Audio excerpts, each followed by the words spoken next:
The recycling compactor's grinding teeth made a sound like a dying space whale gargling with asteroid chunks, which was exactly the kind of poetic observation that got Zara through her 12-hour shifts in Nexus Station's waste reclamation facility. She hefted another bag of decomposing protein cubes into the machine's maw and watched it disappear with the same enthusiasm as everything else in her life, grudgingly and with mechanical efficiency. The irony wasn't lost on her that she'd spent 6 years studying xenobiology at the Andorian Institute, only to end up intimately familiar with the digestive habits of 17 different species, based solely on what they threw away.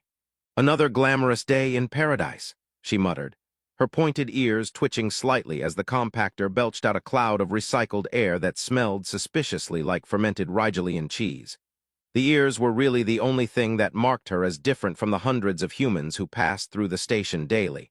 But apparently it was difference enough for the Galactic Registry's computers to classify her entire species as economically non-viable, which was bureaucratic speak for might as well be furniture.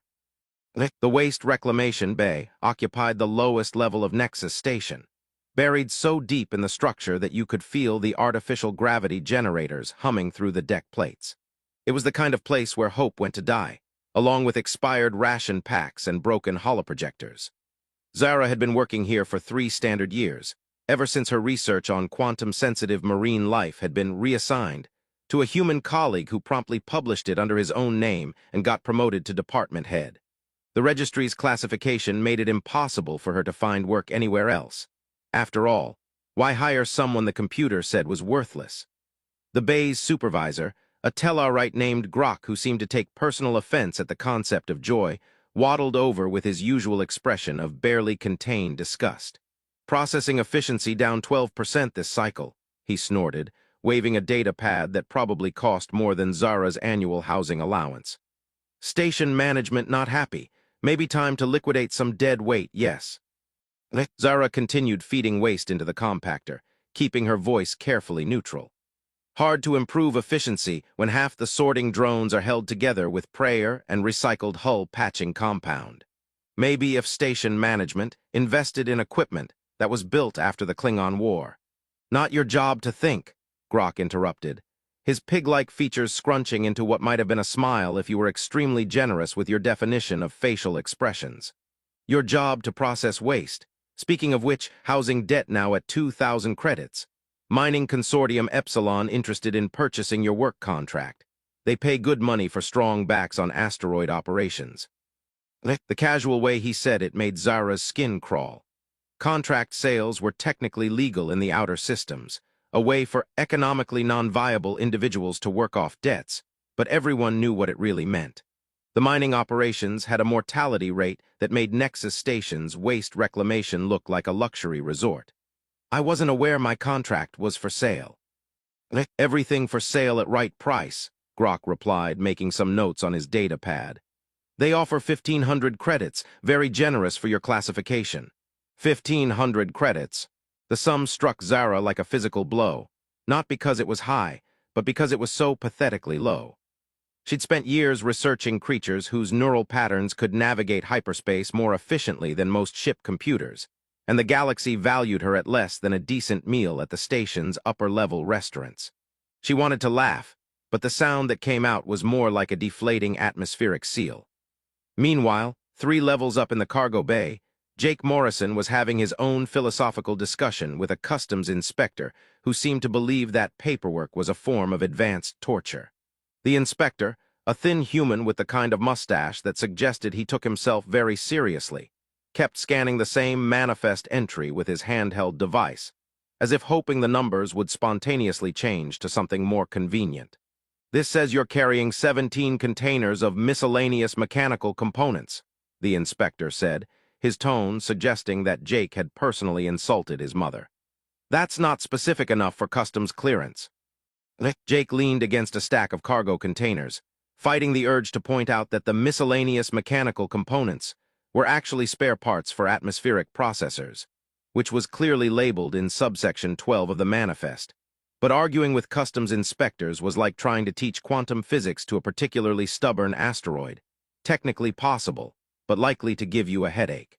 "They're widgets," he said instead. Mechanical widgets for widget-related activities. Widgets, industrial widgets, very important for widget industries. The inspector's mustache twitched in a way that suggested he was either having a stroke or trying to decide whether to arrest Jake for crimes against bureaucracy. Jake hoped it was the stroke. It would be faster. His ship, the Lucky Break, was scheduled to depart in 2 hours, and he had a cargo run to the Centauri colonies that would pay enough to keep him in synthetic coffee and recycled air for another month. The ship's AI had been nagging him about overdue maintenance for weeks, and the artificial gravity generator had developed an unsettling habit of cutting out at random intervals, which made eating soup a surprisingly aerobic activity. "I need to inspect the containers," the inspector finally declared, apparently having decided that Jake's widgets posed a threat to galactic security. "They're sealed containers. Opening them voids the insurance. Then you'll need to pay the fine for refusing customs inspection." Jake rubbed his temples, feeling the beginning of what his grandmother used to call a bureaucracy headache. The special kind of pain that comes from dealing with people who have just enough authority to ruin your day, but not enough sense to understand why they shouldn't. "How much?" 2,000 credits. The number hit Jake like a malfunctioning artificial gravity generator. 2,000 credits was more than he'd make from the next 3 cargo runs combined.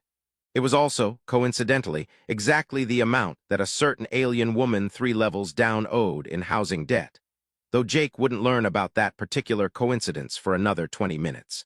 Those 20 minutes passed with the grinding inevitability of a neutron star collapse. Jake managed to negotiate the fine down to 1,500 credits by agreeing to let the inspector examine 3 randomly selected containers, which turned out to contain exactly what the manifest said they contained, much to the inspector's visible disappointment. By the time Jake made it down to the waste reclamation level to dispose of some organic packing material, the kind that started growing things if you left it in your cargo hold too long, he was in the sort of mood that made space pirates look like cheerful kindergarten teachers. The waste reclamation bay was everything Jake had expected, and several things he hadn't, including a smell that suggested someone had been composting nightmares. Zara was there, feeding garbage into a machine that looked like it had been designed by someone who really, really hated garbage, while Grok stood nearby with his data pad and an expression of grim satisfaction. 1,500 credits final offer, Grok was saying. Epsilon mining very reputable, good working conditions, only moderate mortality rate. Jake stopped in his tracks, a bag of decomposing packing foam in his hand. He'd heard about contract sales, of course. Everyone in the freight business knew that the outer systems operated by different rules, but seeing it happen was something else entirely. The woman being sold looked perfectly human except for her ears, which were longer and more pointed than baseline human standard, and she was clearly intelligent enough to understand exactly what was happening to her. The casual nature of the transaction made Jake's stomach twist in ways that had nothing to do with the bay's atmospheric conditions. "I believe I have until end of shift to consider the offer," Zara was saying, her voice carefully controlled. "Consideration time expired when debt reached 2,000 credits," Grok replied, consulting his data pad with the enthusiasm of someone reading poetry. "Station regulation very clear. Contract sale proceeds automatically when housing debt exceeds worker's annual salary. My annual salary is 1,200 credits. Yes, very sad, also very legal." Jake found himself stepping forward before his brain had fully processed the decision. "Excuse me," he said, his voice carrying the kind of forced politeness that preceded either diplomacy or violence. "Did I hear correctly that this woman is being sold for 1,500 credits?" Grok looked up from his data pad with the expression of someone who just discovered something unpleasant stuck to his shoe. "Private transaction. No concern of freight haulers. Actually, I'm in the market for some skilled labor," Jake heard himself saying, though he had no idea where the words were coming from. "What kind of experience does she have?" Zara stared at him with an expression that managed to combine hope, suspicion, and the kind of desperate calculation that comes from having very few options. "Xenobiology," she said quietly, "specializing in quantum-sensitive neural patterns in marine life forms." "Perfect," Jake said, having absolutely no idea what any of that meant. Grok's expression cycled through several stages of confusion before settling on what Jake generously interpreted as avarice mixed with suspicion. 2,000 credits for waste processor? You suffer from brain parasites, yes. Probably, Jake admitted, because arguing with the truth seemed counterproductive. But I have the credits, and I need someone with xenobiology experience for a research expedition. Dangerous work, hazardous conditions, the usual. She looks like she can handle it. Zara was staring at Jake with the intensity of someone trying to solve a quantum equation while standing on one foot. Research expedition. She asked, her voice carrying just enough skepticism to indicate she wasn't completely naive about sudden good fortune. Deep space survey work, Jake improvised, hoping he sounded more convincing than he felt. Catalog alien life forms, that sort of thing. Very legitimate, very legal, absolutely no questionable activities whatsoever. The whatsoever might have been overselling it, but Grok was already punching numbers into his data pad with the enthusiasm of someone who just discovered that garbage could be monetized. 2,000 credits acceptable. Processing fee 50 credits, documentation fee 75 credits, transfer tax 40 credits. Of course there are fees, Jake muttered, because the universe apparently couldn't let him do one decent thing without charging him extra for the privilege. Fine, just process the paperwork. While Grok busied himself with the bureaucratic equivalent of highway robbery, Zara moved closer to Jake, her voice dropping to a whisper. Why are you doing this? Jake considered several possible answers, ranging from cosmic charity to temporary insanity, but settled on honesty. Because selling people is wrong even when it's legal. Also, you look like you know which end of a scanner to hold, which puts you ahead of my last 3 crew members. You had crew members? Briefly. One got distracted by a shiny nebula and forgot to mention we were flying into a gravitational anomaly. Another tried to reprogram the ship's AI to speak only in limericks. The third one was actually pretty competent, but he kept trying to sacrifice small animals to improve our hyperspace efficiency. Did it work? The sacrifices? No, but our navigation got better after we jettisoned his collection of ritual daggers. Turns out they were interfering with the magnetic compass. Zara's mouth twitched in what might have been the beginning of a smile, which Jake took as progress.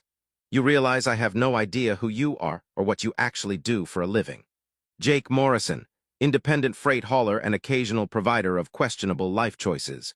My ship's docked in Bay 94, assuming the lucky break hasn't decided to interpret standby mode as disassemble yourself for spare parts while I was gone.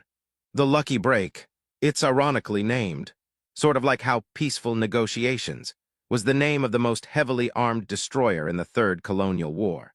Documentation complete, Grok announced, waving a data pad that now presumably contained Jake's financial ruin in digital form. Contract transferred. Worker now property of Jake Morrison, independent freight hauler. Congratulations on purchase of economically non-viable alien female.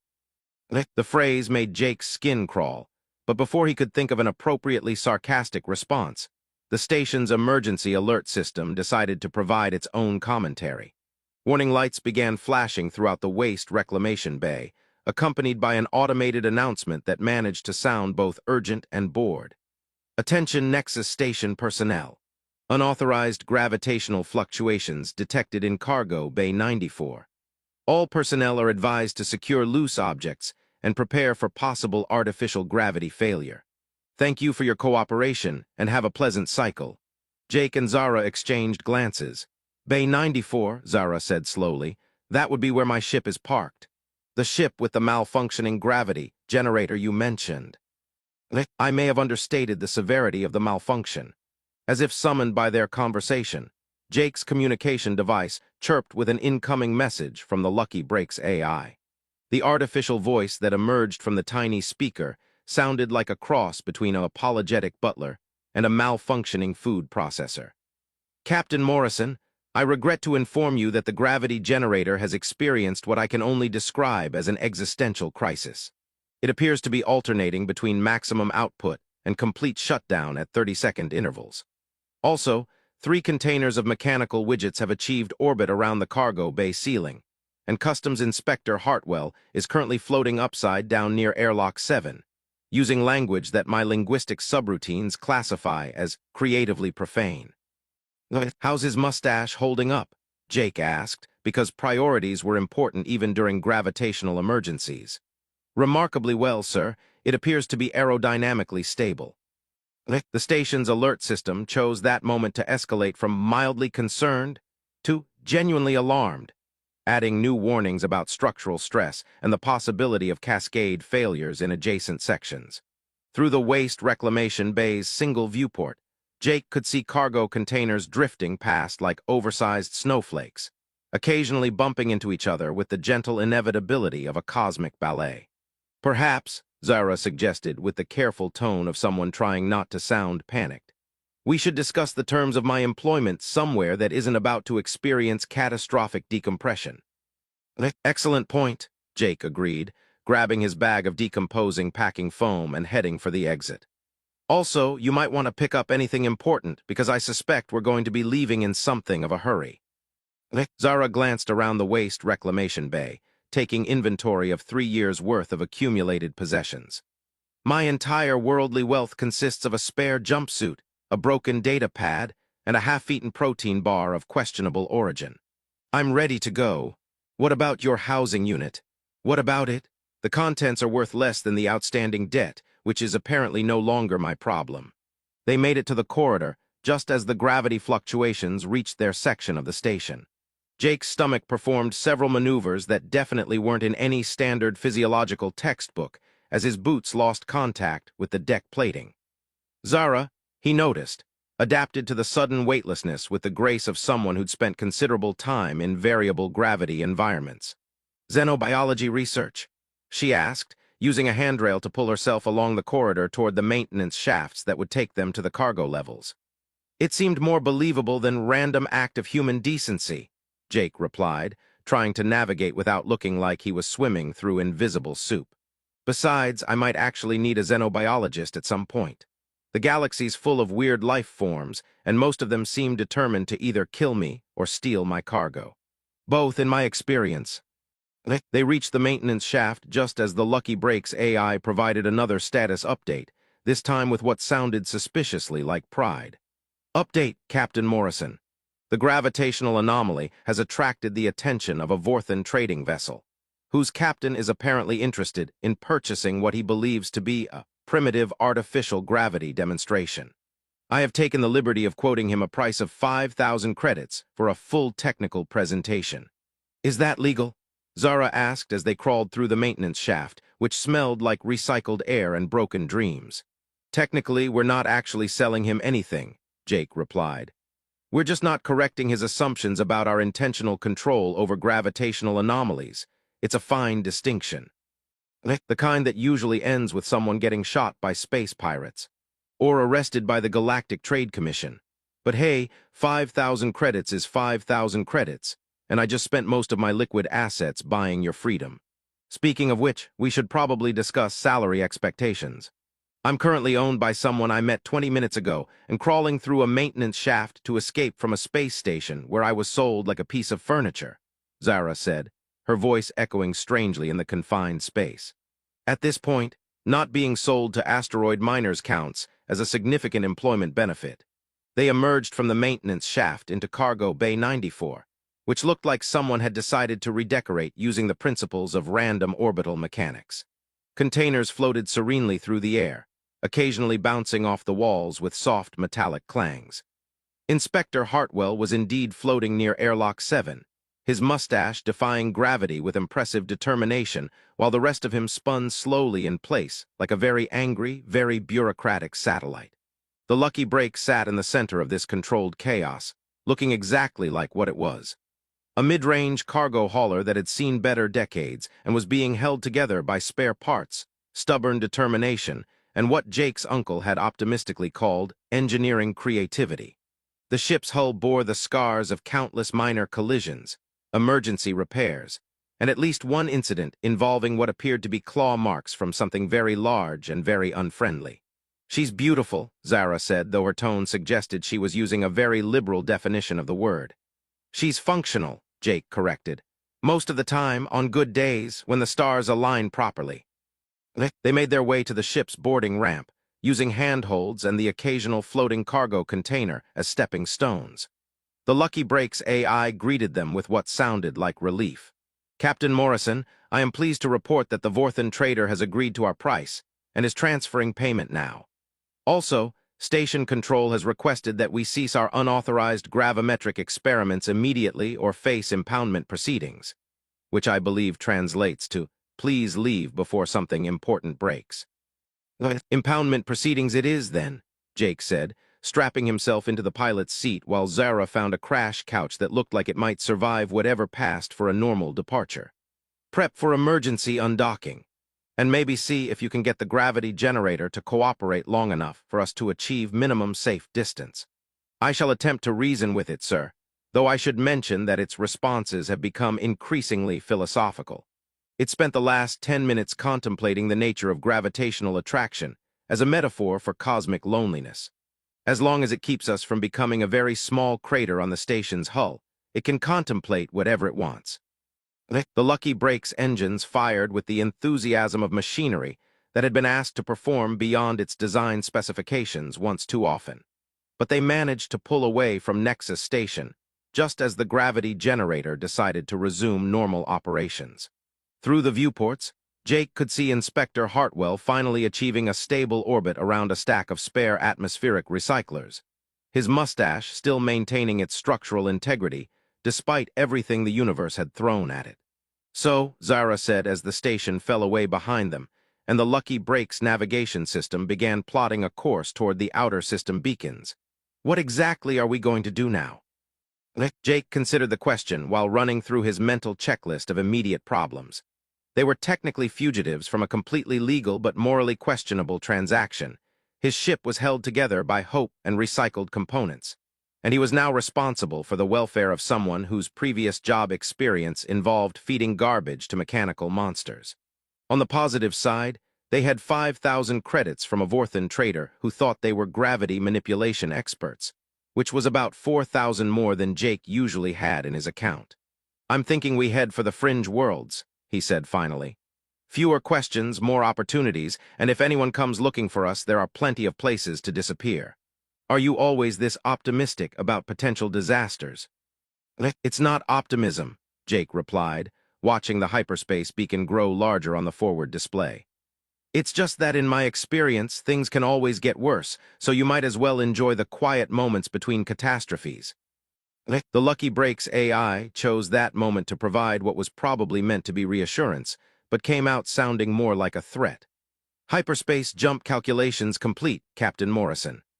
The fringe worlds looked exactly like someone had taken the normal galaxy and run it through a cosmic blender operated by a committee of drunk physicists. Jake piloted the Lucky Break through a region of space where purple nebulas drifted past orange suns, and the local gravity seemed to follow suggestions rather than laws. According to the ship's sensors, they were currently experiencing 17 different types of impossible, which the AI reported with the same enthusiasm it usually reserved for announcing low fuel warnings. Kepler dead ahead, the AI announced as they approached their first destination. I should mention that local spacetime exhibits what the navigation charts diplomatically term creative interpretation of standard physics. Also, the planetary government requires all visitors to participate in something called the harmony of understanding, though my linguistic databases cannot determine whether this is a legal proceeding, a religious ceremony, or an elaborate practical joke. Zara peered at the sensor readings from her position at the secondary console, where she'd spent the 3-day hyperspace jump learning the ship's systems, and discovering that Jake's previous crew members had left behind some truly creative modifications to standard equipment. The quantum resonance patterns here are fascinating, she said, her voice carrying the first notes of genuine scientific excitement Jake had heard since rescuing her. It's like the local space is singing. Singing what show tunes? More like harmonics, complex mathematical relationships that shouldn't exist naturally. She frowned at the readings, her pointed ears twitching in a way Jake was beginning to recognize as her thinking expression. Jake, this isn't random. Someone or something is manipulating quantum fields on a massive scale. Before Jake could respond, their communications array crackled to life with a transmission that sounded like wind chimes arguing with a synthesizer. The AI attempted translation, producing something that approximated standard galactic, but with the grammar of a fever dream. Welcome, visitors of the void. Your harmonic signatures indicate peaceful intentions and substandard engine maintenance. Please to be adjusting your molecular vibrations to match planetary frequency before attempting orbital insertion. Failure to harmonize will result in temporary existence as geometric concept. I love the fringe worlds, Jake muttered, making the requested adjustments to their approach vector.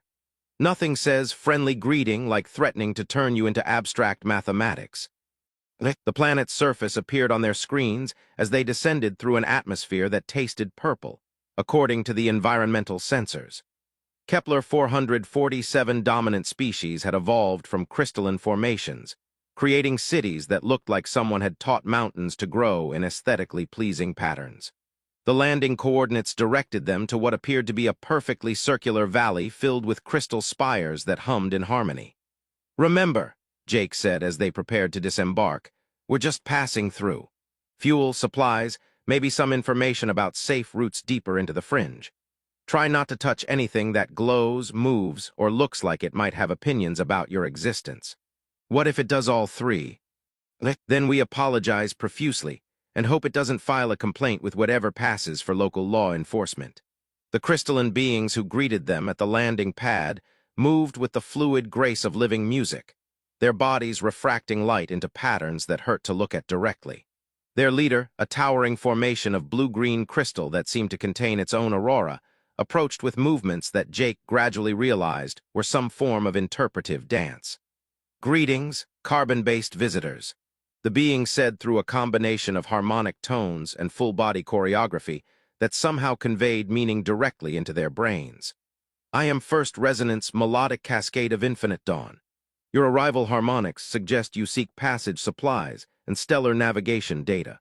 Jake watched the being perform what appeared to be an elaborate pirouette while explaining local customs. "Thank you, First Resonance. Melodic Cascade of Infinite Dawn, but friends may call me Mel." "Right, Mel, we're hoping to trade for fuel and navigational charts. Standard commercial transaction." Mel's crystalline form shifted through several colors that Jake hoped represented amusement rather than impending violence. But first you must demonstrate harmonic compatibility through traditional dance of mutual understanding. Your companion with the attractive acoustic receptors will participate as well." Zara shot Jake a look that suggested she was reconsidering her employment situation again. "Acoustic receptors. Your ears," Jake translated. "I think he likes your ears. Also, we apparently have to dance." "I don't dance. Neither do I, but I'm pretty sure refusing would be diplomatically catastrophic." What followed was 15 minutes of what could generously be called cultural exchange, and more accurately described as two humans flailing around while trying to interpret the movements of living crystals, who communicated through elaborate choreography. Jake discovered that attempting to mirror a being whose body could bend in directions that violated several laws of physics was both humbling and potentially hazardous to his spine. Zara, meanwhile, seemed to have an intuitive grasp for the mathematical relationships underlying the crystal being's movements, turning her part of the dance into something that almost resembled intentional communication. "Your harmonic companion demonstrates exceptional quantum sensitivity," Mel announced after what Jake hoped was the finale of their performance. "Such gifts are rare among carbon-based life forms. She perceives the underlying mathematical structures that govern our movement speech." "Is that unusual?" Jake asked, trying to work a crick out of his neck. "Most unusual. In all our cycles of existence, we have encountered only a few species with such natural quantum awareness. Your companion's people must be highly valued in the greater galaxy." Zara's expression shifted from embarrassment to something more complex. "Actually, my species is classified as economically non-viable by the Galactic Registry. We're considered worthless." The sudden silence that fell over the crystal beings was so complete that Jake could hear the Lucky Breaks life support systems cycling in the distance. Mel's aurora-like patterns shifted to deep purples and reds that somehow conveyed profound shock. "This cannot be accurate," Mel said, his dance speech taking on urgent, agitated rhythms. "Beings with quantum sensitivity are among the most precious in all existence. Your ability to perceive the mathematical foundations of reality should make you invaluable for hyperspace navigation, resource detection, even communication with crystalline consciousnesses." "Tell that to the bureaucrats who classified my people," Zara said bitterly. "Bureaucrats," Mel repeated, the word coming out as a discordant clash of tones that made nearby crystal formations ring in sympathy. We know of such entities. They fear what they cannot quantify and suppress what threatens their control. But this classification, it is not error, it is deliberate. Jake felt something cold settle in his stomach. What do you mean, deliberate? Your companion's people possess abilities that would disrupt certain profitable enterprises. If beings with quantum sensitivity could navigate hyperspace more efficiently, what happens to current navigation guilds? If they can detect rare minerals by sensing quantum signatures, what happens to mining cartels who control resource surveys? If they can communicate directly with crystalline consciousnesses? Mel gestured to the city around them. What happens to those who profit from complicated translation services and cultural intermediaries? You're saying someone deliberately sabotaged our classification to keep us powerless, Zara said, her voice barely above a whisper. More than that, Mel's dance speech took on ominous undertones. We have heard rumors from deep space traders, stories of species whose abilities were deemed dangerous to established economic structures. Many such species have experienced convenient reclassifications, sudden drops in social status, mysterious bureaucratic errors that rendered them unable to utilize their natural gifts. Jake ran a hand through his hair, pieces of a very ugly puzzle starting to fall into place. How many species are we talking about? Dozens, perhaps hundreds, all possessed of abilities that threatened existing power structures, all mysteriously reduced to economically non-viable status through seemingly random bureaucratic processes. But that would require massive coordination, Zara protested. The kind of conspiracy that would involve multiple governments, trade organizations, regulatory bodies. Yes, Mel agreed, his crystalline form shifting to darker hues. It would. The implications hung in the air like a toxic cloud. Jake found himself thinking about all the strange coincidences he'd encountered over the years. Species with useful abilities, somehow always ending up in menial positions. Bureaucratic mix-ups that consistently favored certain established interests. Regulations that seemed designed to prevent anyone from challenging the status quo. Well, Jake said finally, that's either the most depressing thing I've heard all week, or we've stumbled onto the biggest story in galactic history. Why not both? Zara asked. Because I'm trying to maintain some optimism here. It's been a rough few days.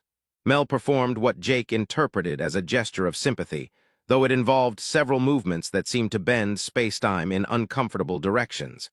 There is hope, carbon-based friends. Other survivors of such classification have found each other. They work to expose the truth, to restore rightful status to suppressed peoples. There is a place, deep in the fringe worlds, where such beings gather. Where? Zara asked, though her tone suggested she already suspected the answer would complicate their lives considerably. The hidden harbor of Arcturus 9, but the journey is dangerous, and many who seek it are never seen again. Those who profit from the current system do not appreciate attempts to change it. Jake looked at Zara, seeing his own thoughts reflected in her expression.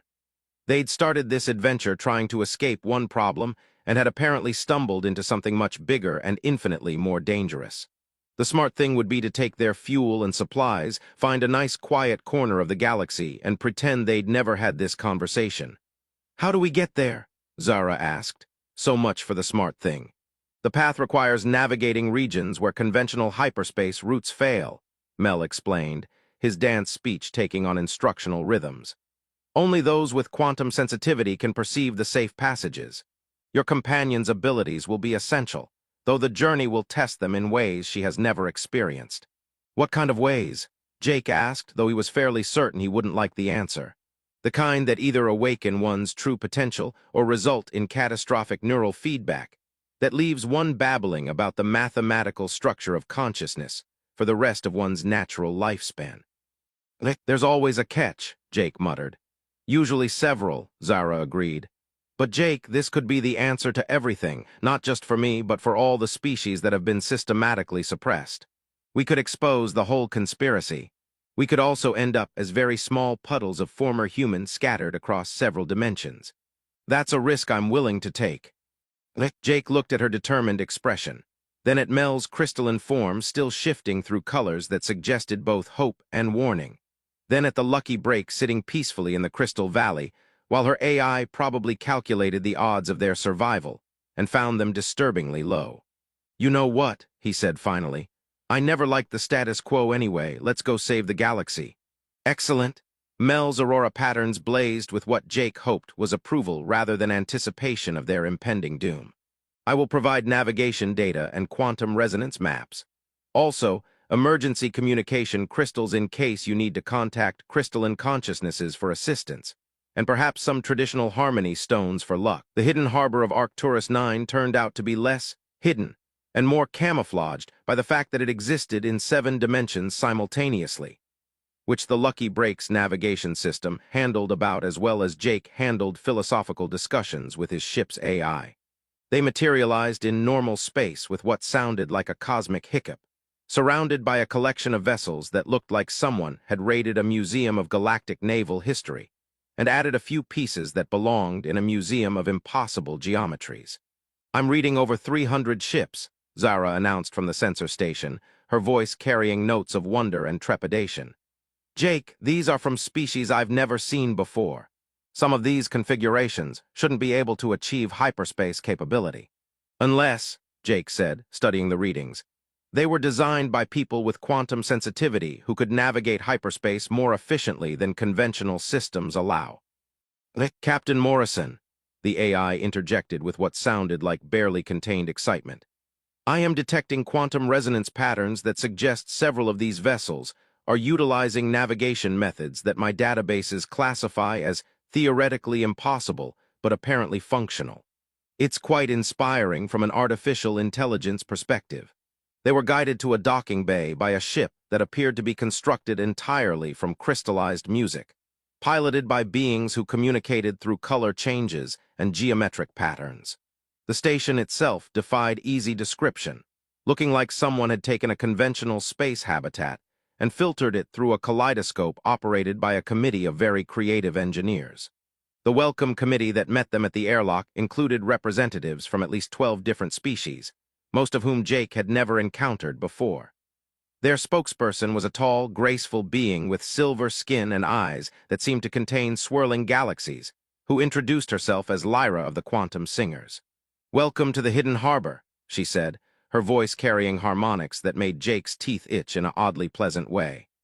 "Zara of the Kepler Collective, your quantum resonance signature indicates you have begun to awaken your true abilities." "The Kepler Collective?" Zara asked.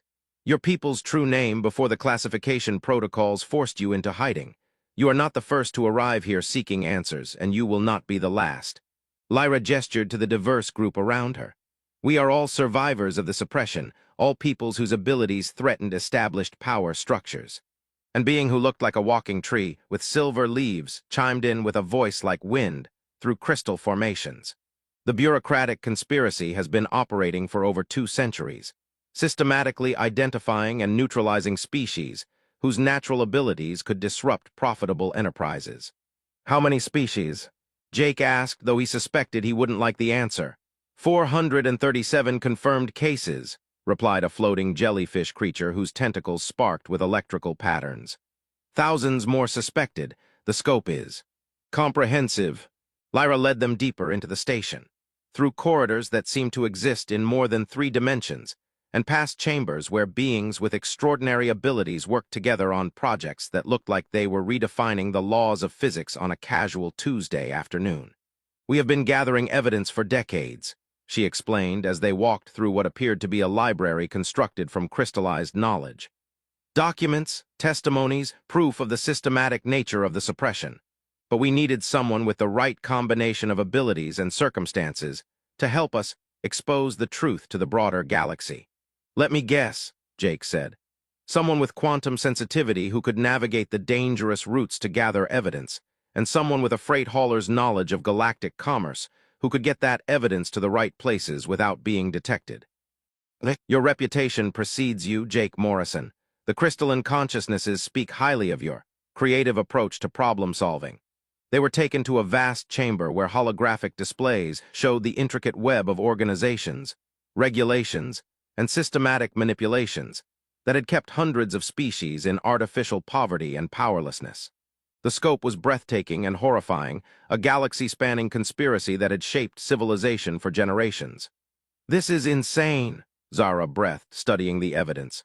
The economic implications alone. They've been suppressing entire sectors of potential development. The question, said the tree being, is how to expose this without being dismissed as conspiracy theorists or eliminated by those who profit from the current system. Jake studied the data, his mind racing through possibilities. We need to broadcast this simultaneously across multiple networks with enough redundancy that they can't suppress it all. But more than that, we need to make it impossible to ignore. The Galactic Trade Commission's annual assembly, Zara said suddenly. Every major government, corporation, and trade organization will have representatives there. If we could hijack their communications array. That's completely impossible, Lyra said. The security around the assembly is impenetrable. Exactly why they won't expect anyone to try it, Jake replied, his expression taking on the particular gleam that usually preceded either brilliant success or spectacular disaster. Besides, I know someone who owes me a favor. 3 weeks later, Jake found himself dressed as a food service inspector for the second time in his relatively short criminal career, carrying an inspection clipboard and trying to look like someone who took the nutritional standards of space station cuisine very seriously. The Galactic Trade Commission's annual assembly was being held on Concordia Station, a massive diplomatic facility that normally housed treaty negotiations, and was currently hosting the largest gathering of galactic power brokers in recent history. Synthetic protein variants in the cafeteria workers' lounge is showing irregular quantum signatures, he announced to the security guard, waving his scanner in what he hoped was an authoritative manner. I need access to the central communications hub to check for contamination in the food replication systems. Since when do food inspectors need access to communications? Since contaminated replicator matrices started broadcasting trace particles through subspace communication arrays. Very dangerous. Could cause widespread indigestion on a galactic scale. The guard's expression suggested he was trying to decide whether Jake was an idiot, insane, or both.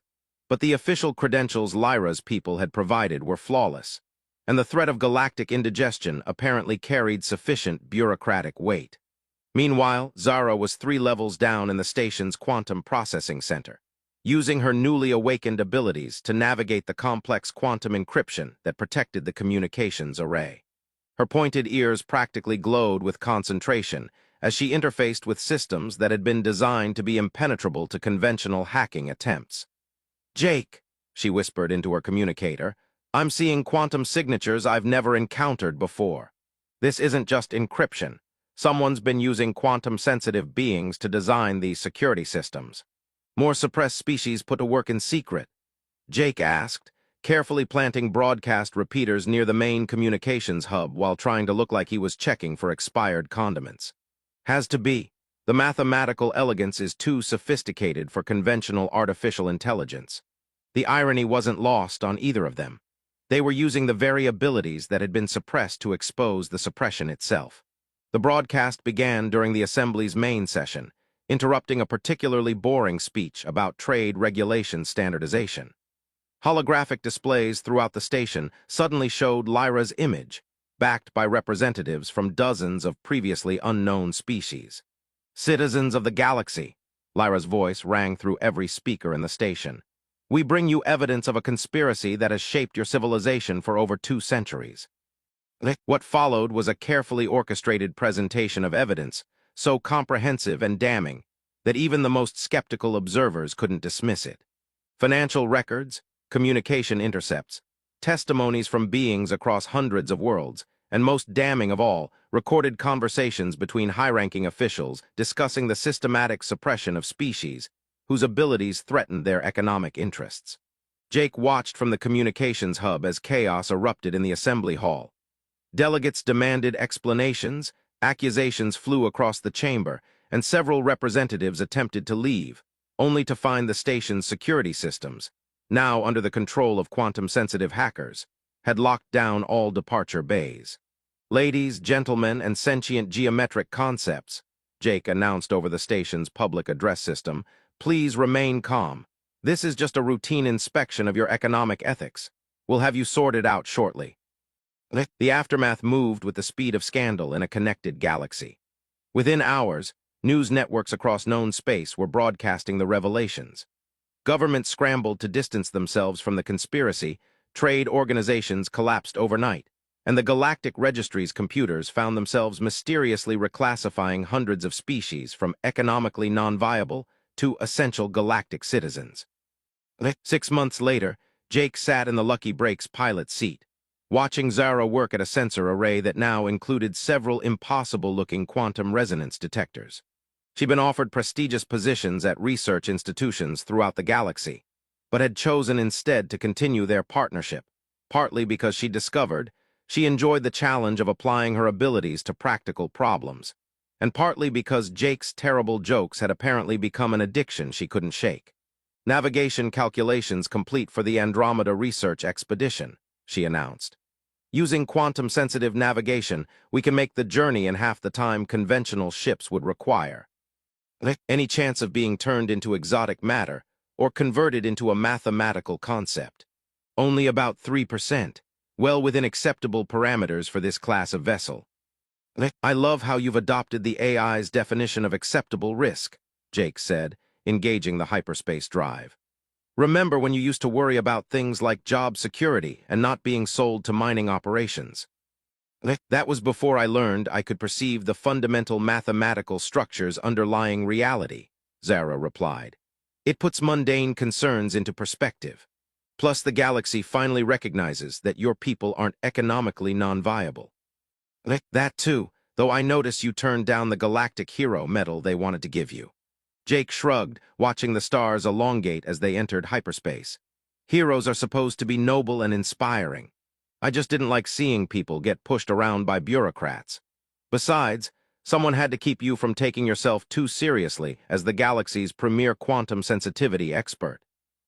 Someone has to keep you from developing an ego about being the freight hauler who exposed the biggest conspiracy in galactic history." "Fair point.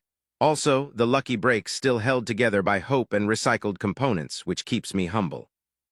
"Speaking of which," the AI interjected, "I feel obligated to mention that our probability of successfully completing this mission has improved to 87%, thanks to our quantum-sensitive navigator.